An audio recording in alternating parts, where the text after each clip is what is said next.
We recently grew this brand's sales by around 53% over the past 3 weeks without using the conventional methods of ad spend, changing the PDP. It was actually a fairly newer strategy to ourselves that we're excited to apply to other brands as well. My name is Jassim East. I'm the CEO and founder of Voadera, $100 million Amazon e-commerce marketplace company. We help brands grow on online marketplaces, and in this video, I'm going to be sharing the context behind this brand, what's the deal behind it, what we tried in the past that did work, and some stuff that didn't work, and the specific exact strategy that we used for this brand and the specific results we got from it, specific KPIs and changes that we had from implementing this strategy. So we basically got this brand around September of last year. The brand had been around for around 8 years. It was in the health and personal care category. It was hitting a plateau. It did once reach $3 million, but when it $3 million annual sales, but when it came to us, it was around the $1.7 million mark. So we got it in September. The primary seasons for this category, though it's not that seasonal, still semi-seasonal, was Q2 and Q3. So we knew that we had the next, let's say, 6 or 7 months to get the right strategy in place. So that's when we spent a lot of the time doing analysis and all that kind of stuff. So just to give an understanding of how do you grow sales on Amazon or online marketplaces, it's fairly simple. It's 5 things. I always tell the team it's 5 things. It's the first thing is increasing traffic. So this is the subparts of this is basically relevancy and impressions. So relevancy, which keywords is your product showing up for? How many times are customers seeing it? The second part of it, after it gets seen, after it gets traffic, is that customers actually click on it, click-through rate. So is it an attractive main image? Are they clicking on it? Are they seeing it? So, and then the third part of that is conversion. Are they actually buying it? So once they see it, they press on it. Are they buying it? And then the fourth thing is the average order value. What's the price on this item? Can you increase the price of that specific product? Can you add bundles? Can you add virtual product bundles? Can you add multi-packs? All that kind of stuff to increase the price point. And last but not least is obviously LTV, lifetime value. So repeat customers, subscribe and save, and all that kind of stuff. So those are the 5 levers when you want to grow sales. We don't complicate it. If we want to grow sales, we have to move one of those 5 things. So we actually made a series on improving Amazon mini growth series on these levers and how we improve them. You can see that above here. But that's where we wanted to focus. So I told them, let's look at this. Let's see where it's lagging. Is it in terms of impressions? Is it in terms of the click-through rate? Basically, look at those 5 factors and see where the biggest deficiency was,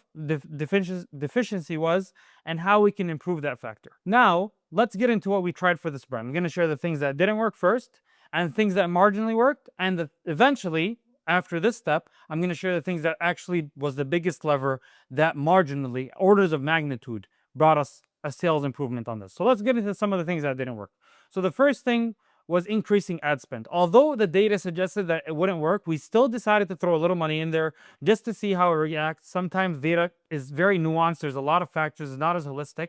So we still threw money in. We did get more of the first factor, which is we got more traffic. And yes, eventually it trickled down to more sales, but it was too costly. It wasn't profitable sales, and it wasn't worth it. We weren't getting the proper bang for our buck in the ad spend. So that's one of the things that we did. The second thing is subscribe and save coupons. So we tried to get the higher LTV, which was one of the factors before. We tried to get more subscribers. However, this category, we noticed that it's not really consumable as much as you want. We did get subscribers. They were subscribing like on a quarterly basis or a bi-monthly, but it wasn't the velocity that we hoped for, and it wasn't enough to get it. And we noticed that sometimes they were subscribing just to get the coupon, and then they were eventually canceling once they decided that, okay, the first time it was fine, I didn't need this again. So that's some of the stuff we tried. An additional thing that we actually tried was basically virtual product bundles. So this is again to increase the AOV. So we tried to put different products together to move the slow stuff with the big stuff. Eventually the customer wanted something specifically. That didn't work out either. So let's now talk about some of the stuff that did move the needle slightly. One of the things was actually CTR. So we looked at CTR was lagging compared to the benchmarks we want for that category. It was around 0.5% less. So we changed on the images, and actually that drove a significant improvement on 1 or 2 of the 13 SKUs that we had.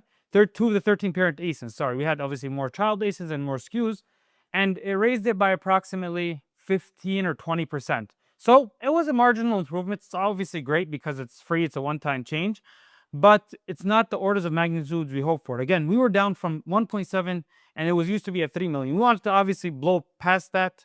We're going to talk about how we're going to do that soon, but a 10-20% wasn't enough for us. That's not what we were hoping for. Our benchmark was much higher for this brand. We also tested out putting coupons on the main page. So we did a coupon to improve the CTR because they can see it on the main page. They see a coupon. It improved click-through rate. It got us some marginal improvement as well, but not as much as we wanted. We also we're trying again each of these on their own because we want to see what the control is. So that's why sometimes it takes time to grow brands, is because you can't just try everything at once. You're not going to know what really moved the needle. You have to try one thing at a time. You have to give it maybe sometimes, unfortunately, a week or two to see the true results of it. Depends what kind of change you're making. If it's like, and it depends the type of velocity you're getting.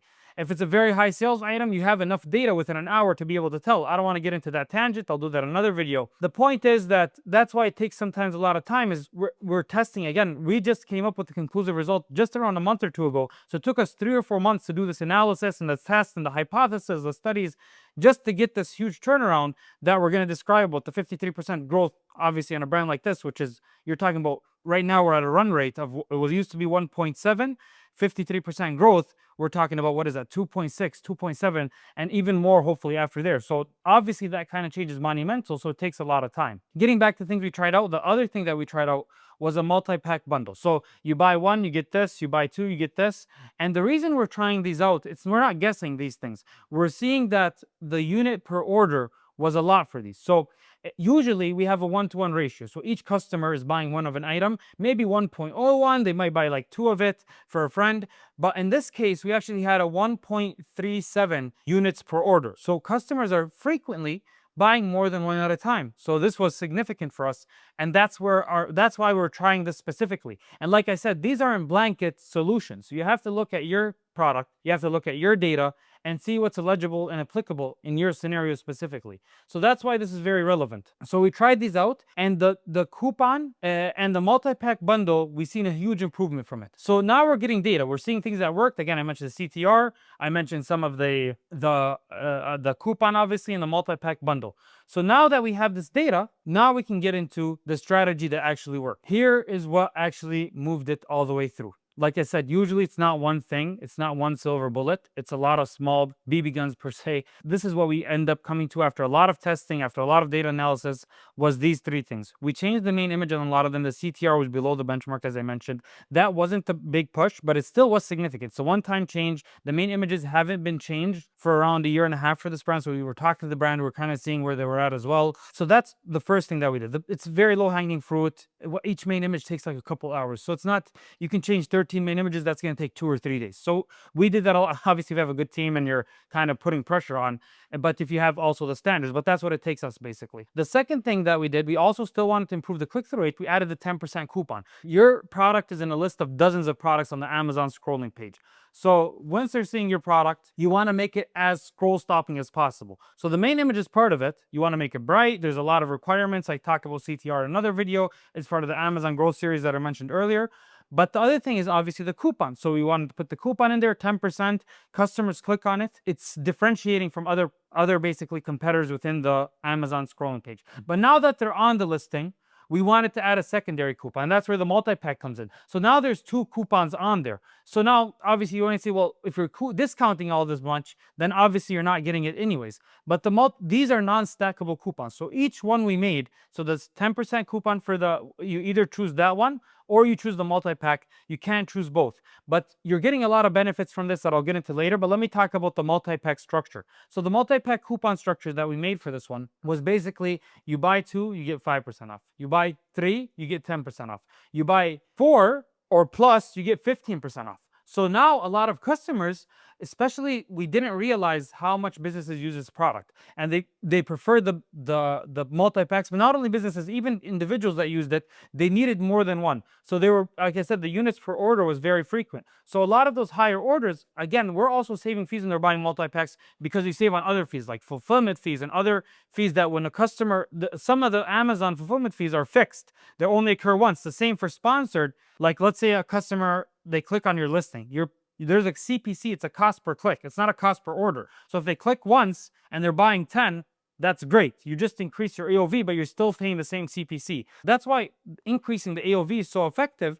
And the average order value, which we did, was very crucial because it went again. We're still paying the same CPC, but we're getting much higher multiples on the order. So when we combine these together, when a customer goes to our product detail page, they see a 10% coupon, they see the multi-pack, they see all of these together, they see case pack options with variations, they're more likely to stay, and then because they found what they need and they're not going to be shopping around. So our conversion rate also improved a lot. But obviously the biggest thing was the average order value. So if you remember the 5 levers that I mentioned the most, the average order value was the most significant one in this case, in this category, for this change. And also the cool thing about applying this coupon, even if someone still wants to just buy one, they're still getting a better deal. They're getting a 10% coupon. Either way, they're going to get a good deal. And again, they can't stack this. So maybe initially a customer thinks that they're getting a 10% and a 15% and they add it. It creates additional perceived value. It doesn't cost anything, but eventually when they get to the checkout, only one is eligible. And obviously it's understandable to not stack coupons, standard practice, but they're already too far in the process or in their checkup phase, so they just continue with the order. And that's what we found when we're looking at the drop-off rates and the Amazon brand analytics. We kind of see where it drops off. We noticed that it was much farther in the funnel once we started adding these coupons. So that's another benefit that we saw from here. So now let's talk about the immediate improvements we had on this product. The biggest obviously shift was the sales jumping from around 44,000 a week to 66,000 a week, and it's actually still growing. So we're still seeing improvements from this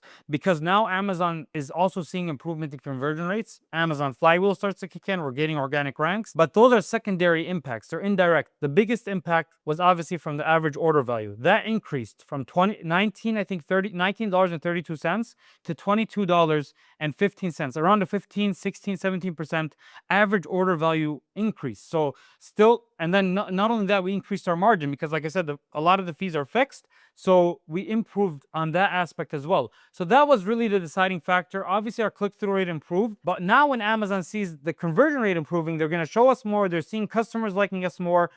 Now we're getting additionally traffic and we're getting all of those as secondary impacts. We actually even regained Amazon's choice badge on these. They saw Amazon with their internal data. They saw the brand was doing well. So that even improved conversion further. So like I said, sometimes just a few things that impact things after, and you start seeing results in the longer run. So that's why it takes a long time to test, because let's say we tested this and then we gave up just a day before we got the Amazon choice badge, then all of our effort went in vain. So that's why sometimes you have to see things through. Getting back to that, so the best part about the strategy, we actually ended up making more money. We didn't have to spend so much time on all the creatives, and imagine if we spent time getting a video for each listing, that would have only got us a 5% improvement. So that's why we have to analyze the data to see what's going to impact the most, of the lowest hanging fruit for the biggest result, basically. So all in all, you obviously have to measure your category. Try this out on your product. If you see that it's eligible, check your units per order rate and see if this could be eligible. Remember to not stack them and implement it correctly. Otherwise, you could lose a lot of money. And don't blame me for that. I already ruined you.